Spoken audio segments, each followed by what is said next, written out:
So right away, apologies for yesterday. My mock draft video, I thought I uploaded the right file, but apparently it was the same file from earlier that day uploaded of one of my videos. So I apologize for that.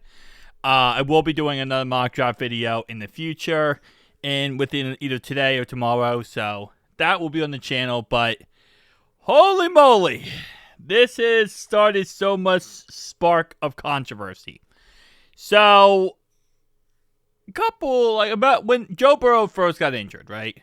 And once we found out he was out for 3 months, I said, hey, guy's coming back week 14. I kept saying week 14, week 14. And everyone told me, hey, that's stupid. He's not coming back week 14. It's not even possible. At best, he's coming back week 16. It was called stupid many times by people. Well, how you like me now? Anyway, so I thought he was going to come back for the Bills game. That was like the speculation of what I was hearing from my sources was week 14 Bills game. Joe would be back, and he'll be back for the Bills, Ravens, Dolphins, Cardinals, and Browns. Well, now there's a chance he does come back for the Thanksgiving game. Now, we did talk yesterday because yesterday was his first day of practice, which I am just baffled by this picture right here. You have a Burrow and Flacco just having an absolute blast. And insane to even be speaking about this so early. I hope he's not coming back early because, I don't want him to re-injure himself. That's what I'm trying to say, right?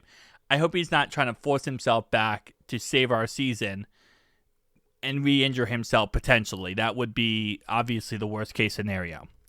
But he did say when they asked him yesterday, you're going to play the Thanksgiving game, he said, we'll see how the next couple weeks go. There's a lot that goes into it. There's a lot of variables that you have to consider, and we're just going to see how the next couple weeks go, see how it feels. I also feel like he is also judging it based on if we win the next 2 weeks, which we play the Steelers and the Patriots, very tough opponents. So I do feel like there is a scenario there where he's like, hey, if we win the next 2 weeks, there's also a chance I come back. But if we don't win, then, it is what it is. Now, my growing suspicion, okay, and this is in the back of my head, and this might be a tinfoil hat theory, but it's not a tinfoil hat video, okay? Hey, you know what time it is. Hat secured. Welcome to the Tinfoil Hat Ryan segment, broadcasting straight to your third eye. Let's get suspicious. Stay shiny. I kind of feel like he might be coming back because the team is so defeated right now. The defense sucks, right? The offense is good, but there's this split, right? A split between offense and defense right now. There's a tinfoil hat theory that he's coming back because Zach Taylor and Duke Tobin said, hey, man, we need you back in that locker room.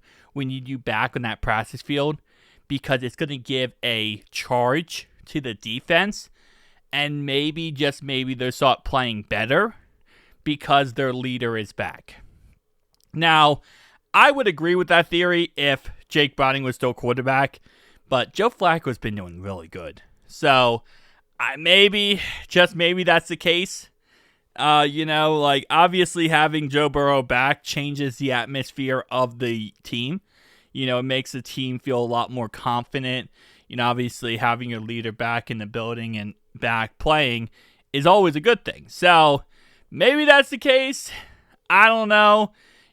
Zach did say last week that our fix to defense was in-house and that we have the defensive fix on the team right now. And maybe Zach thinks, hey, the fix is that, Joe Burrow needs to start playing again. And maybe that will somehow get the defense to start playing good again too. I don't know. That's my tinfoil hat video theory concept, but don't take that with too much. Take that with a grain of salt because that 100% could be wrong, but I don't think that this is, we'll see. We'll see how this all shakes out. Next thing we have here is going to be Shamar Stewart and Trey Hendrickson. Trey Hendrickson yesterday was updated that he is not going to be playing this upcoming game versus Steelers. He is currently doubtful. So technically he could play, but he is doubtful at this moment in time. Shamar Stewart, injury, he is still considered week to week, so he will most likely not be in the Steelers game as well. Man, it sucks. It really does suck.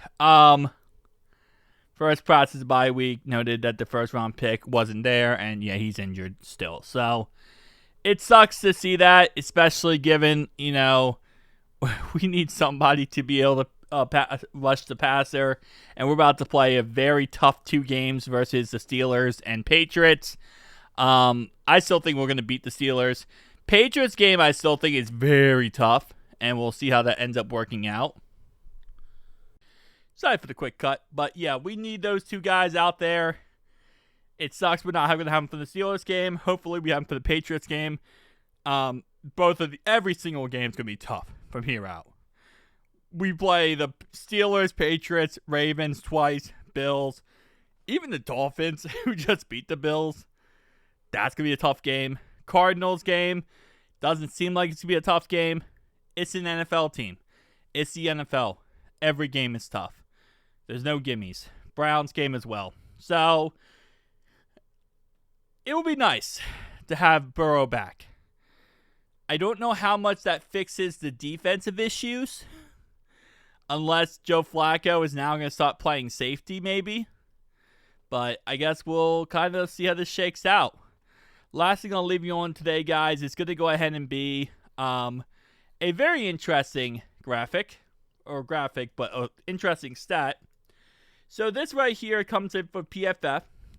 Double team rates versus edge rushers and performance versus one-on-ones. So you can see, actually let me make this a little bit smaller here so we can get the whole thing in. All right, so this is double team percentage at the bottom, okay? So how much percentage-wise are these guys double teamed? And then the left side is how good the pass rusher actually is. So, for example, 0.2 is the best, right? 0.1, 0. So, Shamar Stewart is all the way down here. He's almost as -0 as humanly possible, right? But, here's a fun fact. He's double-teamed 47% of the time. Trey Hendrickson is up here, the very top here, well, at the little bit less than 0.1, but he's double-teamed 31% of the time. So according to this graph, and this is PFF, so take it with a grain of salt, PFF can be absolutely dog water sometimes. I find it interesting how Shamar Stewart gets double-teamed 47% of the time versus 31% of Trey Hendrickson. Why would you not double-team Trey? Like, why would you double-team Shamar Stewart but not Trey Hendrickson? And I kind of went through it, right? And I kind of, I won't say tinfoil hat here, okay? It wasn't tinfoil hat. But I started to, put the pieces together. And I'm like, okay, so this is for this year. Obviously, Shamar Stewart didn't play last year. But Trey has missed time this year. And same thing with Shamar Stewart. So, week 7, Shamar played 22 snaps. Trey didn't play. Trey obviously doesn't play week 9. Shamar Stewart played 49 snaps, right? And there are times where also Trey did miss some snaps or he didn't play. The week 6 game versus the Jets, he only played a half. But Shamar Stewart also got hurt before that game and he wasn't playing. So, week 7 was week 7 game, Trey didn't play. Wait, no. Week 8? Yeah, I'm stupid. Week 8 was when he missed a half. And Shamar Stewart played in that game. So, what I'm thinking, right, because it's 285 snaps versus 177. And again, listen, percentages are always weird when it comes to stuff like this, right? Someone plays a certain amount of snaps. If you take, for example, 22, right, plus 49. That is 61. Well, 71. 71 snaps that Shamar played without Trey Hendrickson. In the grand scheme of things, because these numbers and sample sizes are so low, I wonder how much that impacts the percentages of that 45 versus 31%. Let's say, hypothetically, Shamar played 285 snaps, Trey played 285 snaps, right? They both played together, which is the ideal scenario. Then we would have more of a straight beeline of, okay, this is how good Shamar is, gets double-teamed. This is how good Trey gets double-teamed, right? But because we have this disparity... No, wait. I can never say that word correctly.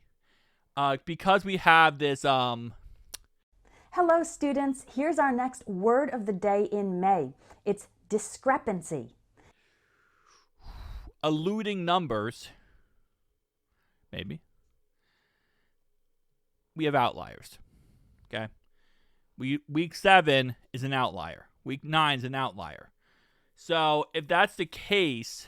But then, again, Shamar didn't play week 3 to week 6. So... And then it's also based on how good your opponent is. So this is why I don't like PFF, because they try to put things in front of you and say, hey, here's the proof that this guy is this, this guy is that. But because of different outliers and, players not playing at the same time, because when Trey's not playing, I'm sure Shamar Stewart's getting double teamed every single play, because we don't have anyone else. We don't have any other pass rusher on this team that's worth a dang. So it makes sense that, every single time Trey's not playing, Shamar is getting double teamed.